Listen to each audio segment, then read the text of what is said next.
My name is Nathan Carter, and this is the tale of how losing everything tore the masks off my family, and how two secrets, one from my grandfather and one I never saw coming, flipped my entire world upside down.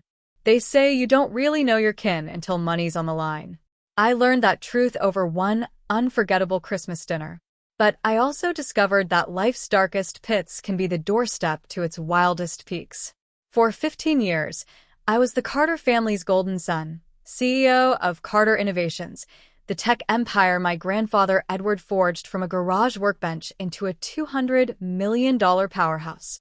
To the world, I had it all: power, respect, a penthouse with a view that stretched across the city's glittering skyline.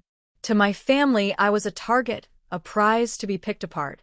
Every Christmas, I'd endure the same tired ritual: plastic smiles, hollow compliments, and sly grabs for my wealth. Sophia, my cousin, whose string of 3 failed startups only sharpened her arrogance, would corner me with her latest game-changer pitch, her voice dripping with entitlement. Ethan, the self-proclaimed legal genius, would swirl my scotch in his glass and muse about how every empire needs a sharp counsel, his grin as slick as a salesman's handshake. A Lily, the baby of the clan, thought her wide eyes and dimpled charm entitled her to a corner office, despite never holding a job that didn't end in tears or a resignation letter. Grandpa Edward was my lifeline. He didn't see me as a bankroll. He saw me, Nathan, the scrawny kid who'd spent Saturdays in his workshop, hands smeared with grease, giggling as he taught me to solder circuits. Over Sunday lunches at his weathered oak table, he'd lean in close, his voice roughened by years. "Watch the quiet ones, Nathan. They're either covering your back or waiting to sink the blade in." I assumed he meant corporate sharks, the suits who'd kill for a slice of our empire. I was dead wrong. 3 months ago, my life shattered. The board summoned me to an emergency meeting. Someone had leaked trade secrets to a competitor, a rival firm that had been nipping at our heels for years. The evidence was airtight, and as CEO, I was the scapegoat. By dawn, headlines screamed, "Carter Innovations CEO resigns amid espionage scandal." My phone didn't hum with support. It buzzed with venom. Sophia fired the first shot. "Not so golden now, huh?" with a winking emoji that twisted my gut. Ethan texted, "Need a lawyer?" "I'm cheap for family," his opportunism oozing through the words. Lily crowed, "Board's hunting fresh blood." My shot, maybe? Even my mother, who'd once been my fiercest cheerleader, pinning my every award to her wall, gave me a cold, cutting glance at Grandpa's funeral. "Guess you're human after all, Nathan," she murmured, her voice a knife through my chest. The whispers chased me like shadows. "He's out of the will, no doubt. He won't dare show at Christmas." But Grandpa's warning echoed in my skull. "Watch who cheers when you're down. That's their true skin." So I decided I'd go to that dinner, not to fight, but to wait, to see. The fall deepens. Scandal's a wildfire. It raised my life overnight.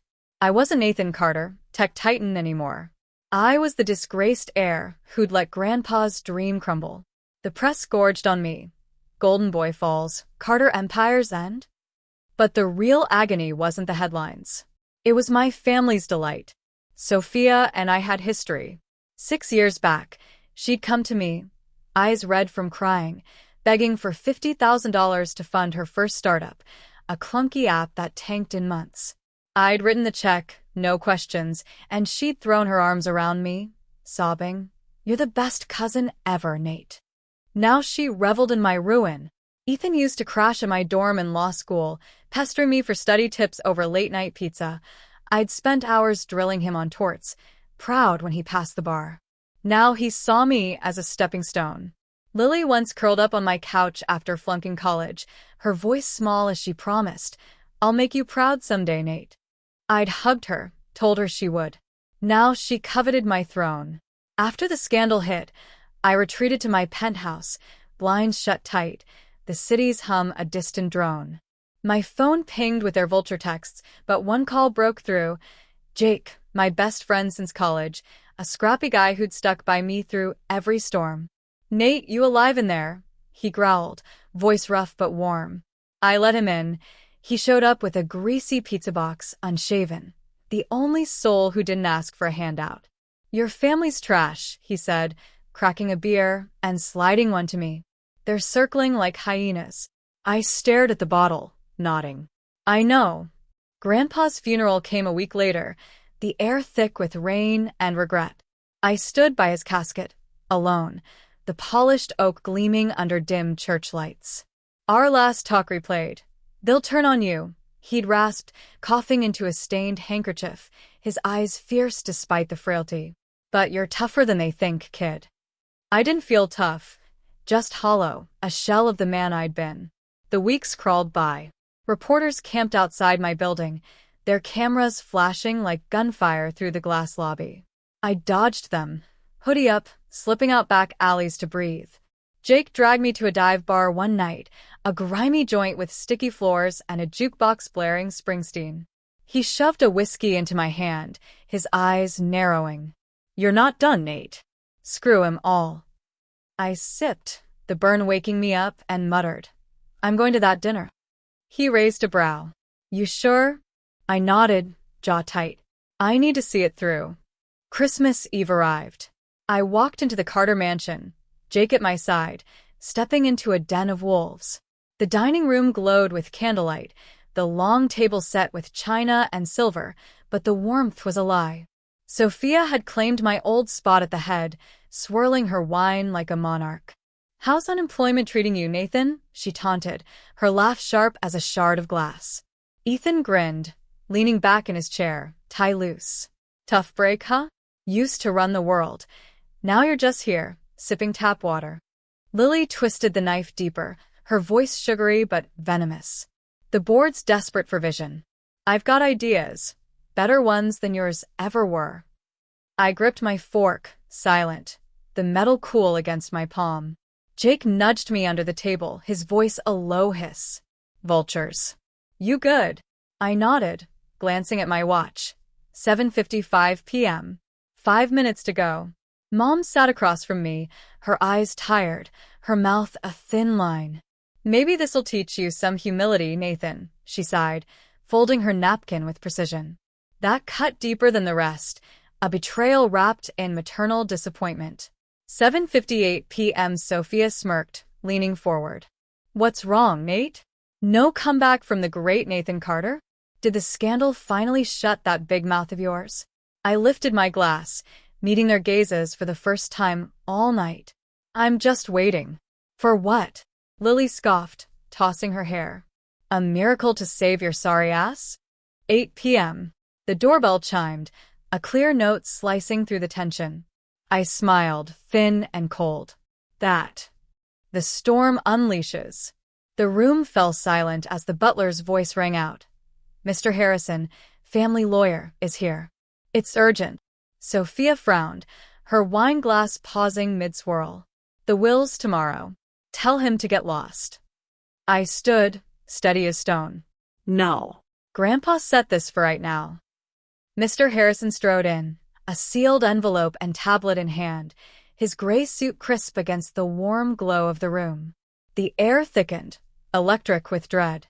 "Edward Carter left a video for this exact moment," he said, dimming the lights with a flick of a switch. Grandpa's face flickered onto the screen, his sharp eyes glinting with that old mischief, alive even in death. "If you're watching, it's Christmas, 3 months after I'm gone." Nathan's at the table's end, disgraced. "You're all gloating. I can see your smug faces now. I know my family. You've circled him like sharks since he took the helm, waiting for blood. But here's what you missed. I've been watching you too." Sophia's glass trembled in her hand, wine sloshing. Ethan stiffened, his grin vanishing. Lily's face drained to a ghostly white. "The espionage scandal? The leaks?" "A test." "Nathan and I staged it, fed fake secrets to catch a rat." "Guess who bit, Sophia?" Her breath caught, a sharp gasp, as Harrison slid a thick folder across the table to her. Bank statements, emails, grainy photos of her shaking hands with a rival VP in a shadowed parking lot. "Every sale, every dollar you stashed offshore, we've got it all." Grandpa's voice boomed, unyielding. "This is bullshit." Sophia screamed, leaping to her feet, her chair clattering back. He framed me, that lying bastard. She hurled her wine glass. It smashed against the wall, red streaking down like blood, splattering the pristine white paint. Sit down, Grandpa barked, his tone a whip-crack. She sank back, trembling, her eyes wild. Ethan, he continued, that $200,000 you skimmed from clients, funneled through dummy accounts? Amateur work. Ethan's jaw dropped, his face ashen. He lunged across the table at me, knocking over a candlestick, wax dripping onto the cloth. You set us up, you smug son of a bitch. I sidestepped, calm as ice. You dug your own grave. Lily, Grandpa sighed, his voice softening with disappointment. Forged resumes, fake references you thought I wouldn't dig? She clutched the table's edge, sobbing, her mascara streaking black rivers down her cheeks. Nathan, please, I didn't mean it. I just wanted to be like you. Harrison unfolded the will addendum, his voice cutting through the chaos. Sophia, Ethan, Lily, you're out. Shares voided. Evidence of your crimes is with the police as we speak. Sophia erupted, clawing at the tablecloth, sending plates and silverware crashing to the hardwood floor. You can't do this. I deserve that money. I earned it. Ethan kicked his chair back so hard it toppled, roaring, I'll sue you all. I'll bury this family in court. Lily wailed, collapsing into a heap, her hands clawing at her hair. I'm sorry, Nathan. Please don't let them take me. I'll change, I swear. Enough, I said, my voice like forged steel, cutting through their hysteria. You chose this. All of you. 3 security guards marched in, their boots heavy on the floor. Edward Carter's orders. You're gone, for good. Sophia lunged at me, nails bared, shrieking, You'll pay for this, you son of a bitch. I'll ruin you. A guard yanked her back, her arms flailing. Ethan thrashed, cursing, This isn't over, Nathan. You'll see me in hell. Lily collapsed into a guard's grip, begging through sobs, Don't let them take me, Nate. I'm your little sister. Their voices faded into the snowy night, swallowed by the wind. I turned to Mom, her face a mask of shock and shame, her hands trembling in her lap. Nathan, I didn't know. Didn't you? I snapped, my voice low and hard. You cheered with them. She flinched, tears spilling down her cheeks. Then came the second blow. Harrison handed me a private envelope, marked Nathan, personal, in Grandpa's shaky scrawl. I tore it open, heart pounding like a drum. Inside, a note. If your mother's quiet, ask about 1998. She's the quietest of all. My stomach lurched. 1998? I faced her, my voice a razor. What's he mean, Mom? 1998. She paled, her hands twisting the napkin into knots. Nathan, it's nothing. Tell me. I pressed, stepping closer, my shadow falling over her. She broke, her voice cracking like thin ice. I sold Grandpa's first patent. To pay your father's gambling debts, he'd racked up $500,000, threatened to leave us. Grandpa forgave me, made me swear you'd never know. I thought you'd hate me if you did. She buried her face in her hands, sobbing. The room spun. My own mother. The root of it all. The first domino. I stumbled back, reeling, the air sucked out of me. Jake grabbed my arm, steadying me. Nate, you okay? Breathe, man. I nodded, dazed, my mind a storm. The dawn breaks.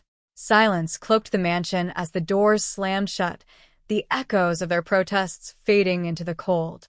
I stood by Grandpa's chair, running my fingers over its worn armrest, the wood smooth under my touch. You saw it all, didn't you? I whispered, my voice barely audible. Harrison approached, his expression softening.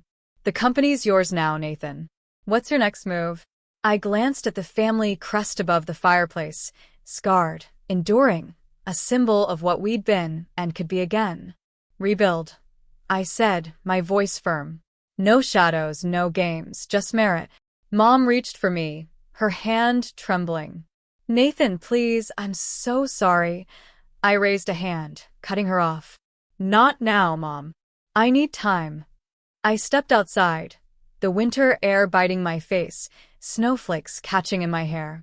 My phone buzzed, texts from allies, old colleagues, even a rival CEO I'd once sparred with. Heard the truth. Respect. Jake clapped my shoulder, his grin wide. You're a damn legend, mate. They never saw it coming. The night stretched before me, vast and quiet. Christmas had unmasked my family, ended an era, and birthed something raw, real. I'd lost them, every last one, but found myself in the wreckage. Days later, I sat in my office, mine again, sketching a new Carter innovations on a legal pad. No nepotism, no ghosts, just talent, drive, a clean slate. The press shifted gears. Carter's comeback begins. Mom left voicemails, her voice fragile, pleading, "Nathan, let's talk, please." I didn't answer. Forgiveness might come, but not until I'd rebuilt what she'd cracked open all those years ago. Weeks on, I traded the penthouse for a loft, bare brick walls, high windows, a space that felt like mine, not theirs.